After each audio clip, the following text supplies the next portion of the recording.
Satu pagi yang gerimis di sebuah kampung kecil di Pamijahan, Bogor, matahari tampak masih enggan menampilkan dirinya secara utuh. Suasana cukup sepi di sini.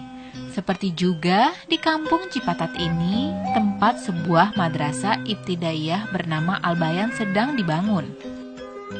Kehadiran Al-Bayan memang begitu menjadi penting bagi warga di sekitar.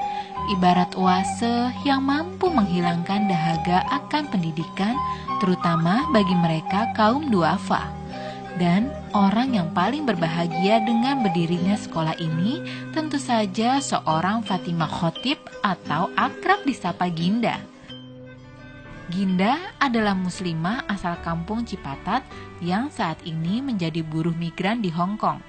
Niatnya untuk mendirikan sekolah gratis berawal dari keinginan orang tua untuk membangun madrasah di tanah wakaf keluarganya. Ginda pun mulai mencari dan menggalang dana. Sambil bekerja, waktu liburnya ia manfaatkan untuk bertemu teman sesama buruh migran. Berbagai aktivitas dari menjual buku hingga makanan ia lakukan agar cita-citanya membangun sekolah gratis tercapai. Berbicara mengenai merantau, apa awalnya yang membuat Mbak Ginda memutuskan untuk merantau ke Hong Kong? Mungkin salah satunya adalah faktor ekonomi. Waktu itu aku udah berhasil ke Singapura dan alhamdulillah udah ada rumah juga di sana, dan aku juga udah ngabdi di daerah Tangerang sana. Tetapi mungkin nasib belum berpihak sama aku, dan mungkin karena faktor ekonomi itu salah satunya aku juga akhirnya langsung hengkang ke Hong Kong. Prosesnya mungkin tidak mudah.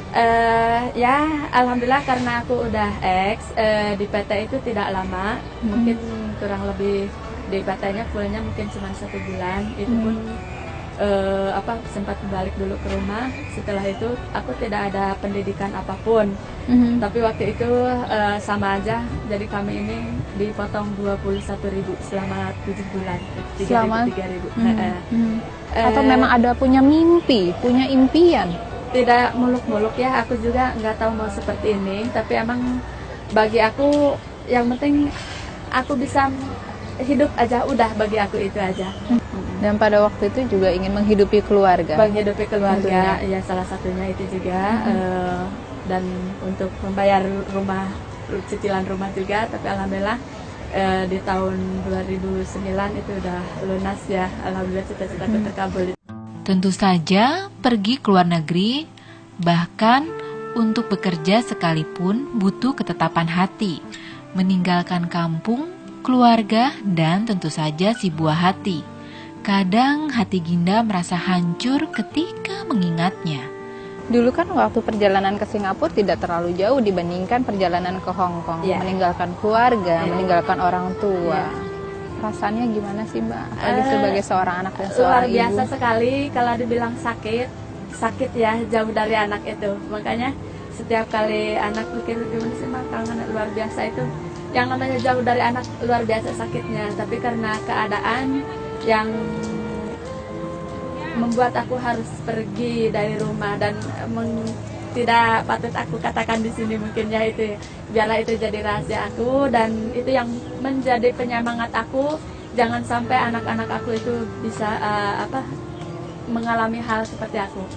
Menghadapi anak sakit, bagaimana waktu itu? Harus jauh kita sebagai seorang ibu rasanya? Ya, alhamdulillah di sini juga ada kebebasan megang HP, jadi setiap saat aku bisa komunikasi, walaupun kasih sayang itu tidak cukup ya hanya melalui HP, tidak hanya cukup dengan uang, tapi insya Allah pada saatnya kami bisa berkumpul kembali, insya Allah. Kalau kangen sih suka megang fotonya, terus selalu berdoa. Berdoanya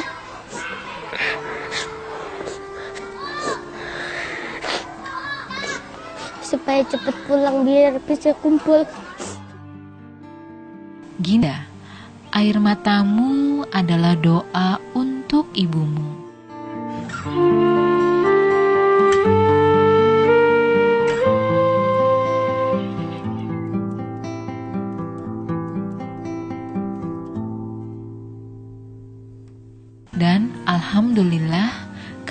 kejujurannya, Ginda pun selalu mendapatkan majikan yang baik hati. Mbak Ginda mengalami beberapa kali pergantian majikan gitu kan, sampai akhirnya ketemulah yang sekarang ini, yang sekarang bisa dibilang majikan yang baik. Alhamdulillah. Dan itu adalah bantuan dari teman. Kenapa waktu itu Mbak Ginda tidak memutuskan lewat agent lagi? Enggak lah ya, aku udah agak kapok. Soalnya dulu waktu mendapatkan majikan yang kedua, itu aku tanpa nanya dulu, aku langsung interview. Ketika aku tanya, yang aku tanyakan, apa kamu punya pembantu yang finish kontrak sebelumnya? Dia bilang yes. Nggak taunya setelah aku udah bekerja di rumah itu, orang ini tidak punya pembantu finish kontrak. Nah disitulah dia berbohong. Makanya aku sangat wanti-wanti untuk mencari pembantu ini, untuk mencari majikan ini. Jadi mulai teman ini Mbak Feby, alhamdulillah majikannya katanya baik, terus kita interview, setelah cocok alhamdulillah langsung. Dan sekarang sudah berapa tahun? Ini baru 6 bulan 7 bulan ya. 6 bulan. 6 ke 7-nya ya. She's doing quite well in here. So the most important thing is he take care of my kids. Okay. Yeah, and then everything from cleaning, cooking, and washing, everything is doing really well. Yeah, we are very satisfied with her performance. Yeah. Dimanapun hidup, bagi aku adalah kejujuran.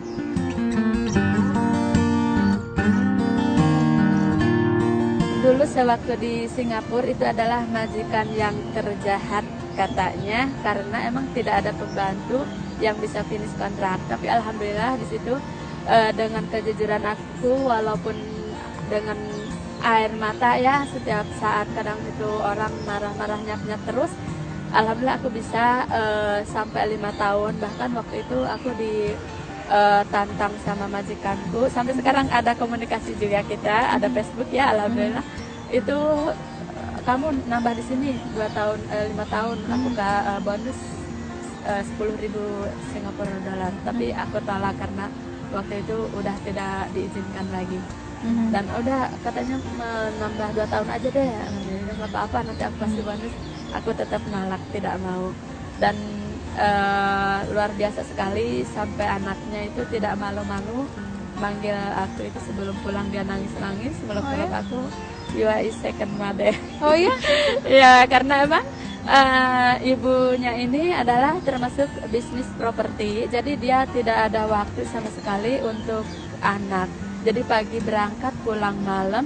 Nah otomatis aku harus menggantikan posisi dia, mulai dari bangun tidur sampai tidur lagi. Padahal waktu itu udah SMP ya, tapi agak sulit sekali di saat aku bangun, ngebangun dia itu sampai 2-3 kali naik ke lantai atas. Nah selain itu juga ya pekerjaan aku di situ sangat-sangat berat sekali.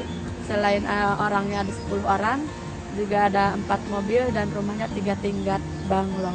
Tapi alhamdulillah dulu, tapi waktu itu badan aku jadinya tidak seperti sekarang ini.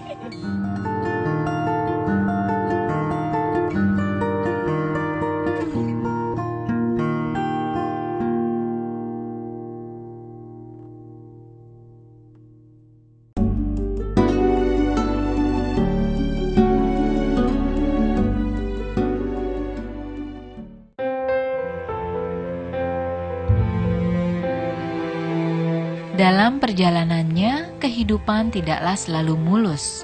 Demikian pula dengan Ginda.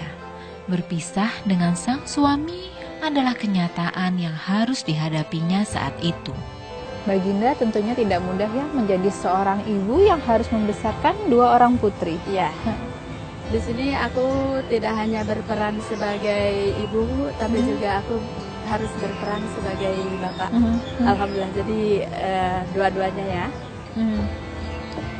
Terus waktu itu apa yang terjadi? Mungkin ini sudah jalan hidup aku ya, dan aku tidak menyesal dengan perjalanan hidup aku ini. Itu karena aku tahu itu udah ada kehendak yang di atas ya. Jadi bertemu dan berpisah itu udah kehendak Allah, dan aku syukuri aja. Dan itu emang kemauan dari hati aku pribadi, kenapa aku mengambil keputusan ini. Jadi tidak ada pihak manapun, baik keluarga aku atau siapapun, dan ini murni dari hati aku sendiri, dan alhamdulillah apalagi yang besar udah sangat memahami kenapa. Waktu itu menyampaikan ke anak-anak? Luar biasa sekali ya, aku selama ini diam. Tapi putri aku yang terutama Dila yang udah agak gede ya, dia ketika aku tanya dan kita sama gimana di saat aku nanya itu sedih luar biasa, agak bingung untuk mengungkapkannya, tapi ketika aku ditanya, nah mama sekarang sama bapak seperti ini, oh iya mah lah udah tahu, dengan luar biasa. Dan ini jawaban yang terindah dari Allah, walaupun sempat dia membenci aku kayaknya ya, waktu itu mungkin masih egonya ya, tapi alhamdulillah sekarang luar biasa, dia anak yang membanggakan buat aku, dengan sendirinya dia tahu, dan sekarang yang penting kesana kemari tetap support, dan aku juga ngasih kebebasan putri aku untuk bertemu, itu tidak dibatasi ya, dan untuk bertemu ke rumah juga kita sangat welcome sekali. Jadi intinya tidak ada dendam di hati aku, dan tidak ada rasa sakit hati, dan aku syukuri aja apa yang terjadi dengan diri ini. Ya, rasanya terlalu banyak rahasia dan hikmah Allah Subhanahu wa Ta'ala di sekitar kita. Jika kita mau berusaha untuk memahaminya, bahkan lewat sebuah bencana sekalipun. Dulu aku pernah juga sewaktu di rumah mertua itu di Pangandaran, di saat aku mau salat asar itu, kita sebenarnya lagi nengok. Itu kena bencana, dan di saat mensalat asar itu kita masih pakai mukena, langsung aku lari-lari ke bukit. Waktu itu aku di mana anak aku ketemu kita udah di bukit ya, dan di situ mungkin menambah rasa jiwa sosial aku, gimana saatnya rasanya aku nggak punya duit, makan aja kita nggak ada, kita tidur di bawah pohon, anakku juga waktu itu sampai kena paru-paru Basah? Ya, kena paru-parunya kena, itu karena emang di malam itu kita nginep di bawah pohon. Alhamdulillah aku ambil hikmahnya dari musibah ini, itu menambah jiwa sosial aku itu gimana untuk berbagi, walaupun aku sendiri sebenarnya mungkin boleh dikatakan butuh gitu ya, tapi ada perasaan, ada keyakinan dan kepercayaan bahwa pasti banyak orang lain yang lebih membutuhkan. Itu sering aku alami, tapi luar biasa sekali keajaiban itu sering aku rasakan ya. Di saat aku baru niat membantu orang lain, tiba-tiba rezeki lain datang, itu luar biasa sekali. Itu baru niat? Ya baru niat aja, sering banget ini yang aku alami sejak terjun ke dunia sosial ini, luar biasa sekali. Jadi intinya bukannya kita malah memberi, justru kita malah mendapatkan. Itu yang aku rasakan dari keajaiban sedekah ini, alhamdulillah.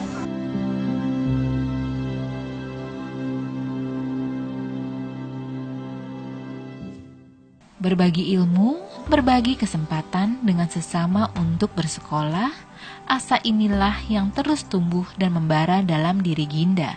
Ginda tak ingin pengalaman masa kecilnya dulu tak mampu melanjutkan sekolah dialami pula oleh anak-anak lainnya. Jadi di saat dulu masih ingat di kelas waktu SD aja aku pengen sekolah, masih ingat nangis di teras itu karena umiku itu nggak punya duit 500 perak untuk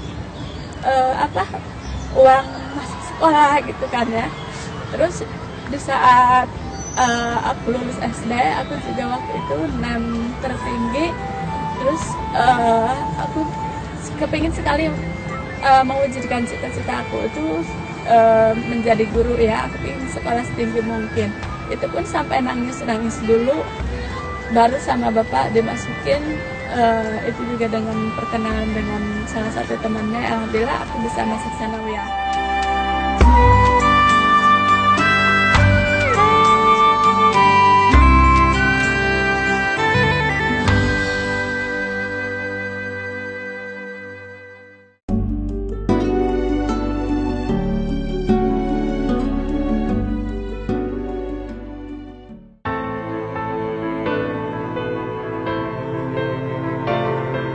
Suatu ketika saat Ginda menelepon sang bunda di kampungnya, ada satu permintaan sosok mulia ini padanya.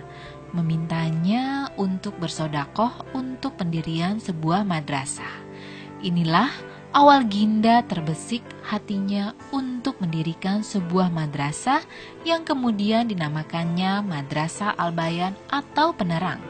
Awalnya ibu aku itu minta uang sekitar 300.000 untuk bikin madrasah. Waktu itu bukan MI ya, semacam TPA. Dan setelah itu aku ada ide kenapa enggak seperti teman-teman mencari dengan menggalang dana. Aku pegang kotak amal seperti istilahnya ngensleng ya, dan juga bawa majalah. Dan dari situ alhamdulillah akhirnya nggak mau berhenti. Kami sangat merasakan sekali perjuangan Teh Ginda yang ada di Hong Kong, di mana beliau 7 hari dalam seminggu nyaris tidak ada hari liburnya, 5 hari dipakai untuk bekerja, dan 2 hari lagi dipakai untuk melakukan penggalangan dana. Dalam perjalanan waktu mendirikan sekolah ini, ada suka dan ada pula duka yang menghampiri Ginda dan keluarganya. Dan yang paling membuatnya risau ketika Al-Bayan terancam akan ditutup. Waktu itu kenapa Mbak sempat akhirnya mau ditutup karena apa? Kan tidak memenuhi syarat. Karena emang salah satu Ade Sofian udah ngasih warning di andai surat izin operasional kita udah ada, tetapi andai kita nggak ada perkembangan, itu surat izin itu bisa dicabut. Aduh, rasanya kayak gimana? Apa aku harus mengorbankan masa depan anak-anak ini yang mereka semangat sekali untuk belajar, dan di kampung kami emang jauh sekali ke sekolah SD ya, itu rada lumayan jauh. Berbagai cara pun dilakukan Ginda untuk menutupi kebutuhan biaya pembangunan Al-Bayan, termasuk menjual harta miliknya. Udah ada 4 kelas murid, tetapi kelasnya ada 2. Jadi situ bayangkan baru pulang udah pulang lagi, dan uang yang ada itu udah nggak ada lagi di tangan aku ya. Dan dari situ satu-satunya jalan aku menjual tabungan aku, yaitu yang di Hong Kong, tabungan aku dari Hong Kong berupa sawah, sepetak tanah sawah, dan itu aku jual. Walaupun sebelumnya dapat kusir dulu dengan keluarga. Nah dari situ alhamdulillah aku bisa memulai ngebangun sekolah bangunan yang kedua. Dari modal 45 juta itu, setelah aku tanda tangan, aku tidak megang sama sekali uang itu, langsung Ade Sofian lah yang menerima uang itu. Yang ada di belakang saya ini adalah gaji Teh Ginda selama 3 tahun bekerja di Hong Kong. Beliau kumpulkan untuk membebaskan lahan ini dan membuat 2 ruang kelas, walaupun sampai saat ini kondisi bangunannya belum selesai 100%. Saat orang-orang mungkin ngelihat kegiatan aku seperti ini, tidak semudah itu. Banyak sekali yang mencibir, atau mungkin yang curiga, atau mungkin yang malah ngolok-ngolok gitu ya, intinya dipandang sebelah mata. Tapi alhamdulillah berkat pertolongan Allah itu ada, alhamdulillah luar biasa sekali. Allah Subhanahu wa Ta'ala seringkali menyampaikan kasih sayang pada makhluknya dengan beragam cara yang tak terduga. Ketika Ginda dilanda gundah, banyak pihak pun mengulurkan tangan dan bersimpati akan perjuangannya. Waktu kedatangan awal MAI di Hong Kong ini, kita punya teman yang sering berdiri di depan kantor kita untuk menyalurkan zakat dari teman-temannya yang di Hong Kong ini. Kita tanya lebih jauh, oh memang dia mengumpulkan uang untuk operasional sekolah di tempat desanya tinggal. Tiba-tiba dapat kabar baik bahwa MAI setuju untuk membantu Madrasah Ibtidaiyah Al-Bayan untuk membangun lokal baru. Mungkin beberapa lokal ya, untuk sesuai dengan peraturan Kementerian Pendidikan dan Kebudayaan, sehingga Al-Bayan masih bisa terus eksis sampai sekarang. Ya alhamdulillah sekarang udah dari kembali teman-teman itu udah ada 4 ruang. Subhanallah. Udah 2 gedung sekolah ya. Lalu, apa doamu, Ginda? Harapannya ke depan, insya Allah tidak hanya ada MI Al-Bayan, mudah-mudahan impian aku ke depan ada juga MTS dan juga MA itu untuk khusus untuk mereka yang tidak mampu. Dan kalau perlu gratis itu cita-cita aku Insya yang Allah. akan datang. Amin, amin. Saya kira semangat seperti Mbak Ginda ini perlu ditiru oleh rekan-rekan semua, oleh kita semua agar kita tidak sekedar mendapatkan dolar dari Hong Kong ini, tetapi juga kita mempunyai nilai spiritual kemasyarakatan, ya. Dan ini memang yang diinginkan oleh Islam, bahwa kita harus menjadi orang yang banyak memberikan manfaat kepada manusia. Beliau bisa kita jadikan contoh bagaimana seorang BMI, buruh migran Indonesia yang bekerja di Hong Kong ini bersedia menyisihkan rezekinya untuk tujuan yang sangat positif, yang sangat patut kita puji. Dan yang kedua, saya rasa kisah sukses Mbak Ginda ini kita bisa share dengan teman-teman lainnya di Hong Kong ini. Jadi saya kira idea dan apa yang dilakukan Mbak Ginda ini harus ditiru oleh rekan-rekan yang lain, ya, supaya ketika sampai di tanah air dia dapat membangun, mengharumkan namanya dan juga mengharumkan bangsanya. Mudah-mudahan sekolah ini selesai terbangun dan bisa mensejajarkan diri dengan sekolah-sekolah yang lainnya yang sudah maju. Lalu setelah itu Teh Ginda pulang ke sini, bekerja bareng-bareng dengan kami di sini untuk mendidik putra-putri kami. Dengan adanya pendidikan ini, SDM di sana bisa tidak tertinggal lagi seperti desa-desa lain. Itu yang aku harapkan. Dan di sini tidak hanya ada Al-Bayan, ya, kita kan bernaung di bawah Yayasan Ibnu Khatib. Alhamdulillah kita berkesinambungan ya. Ke depan insya Allah mungkin teman-teman guru-guru aku yang suka datang ke Hong Kong, motivator yang suka datang ke Hong Kong, insya Allah support juga untuk Al-Bayan. Insya Allah. Amin, Insya amin, Allah. amin, Mudah-mudahan amin. ya Allah mendengar semua doa-doa Amin, Mbak amin, Ginda. amin, ya Allah, ya Rabbal Alamin.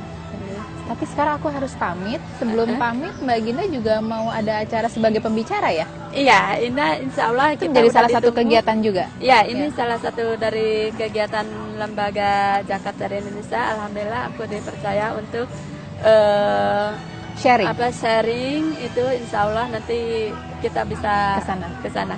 Yuk, kita jalan ke Yuk, sana. oke.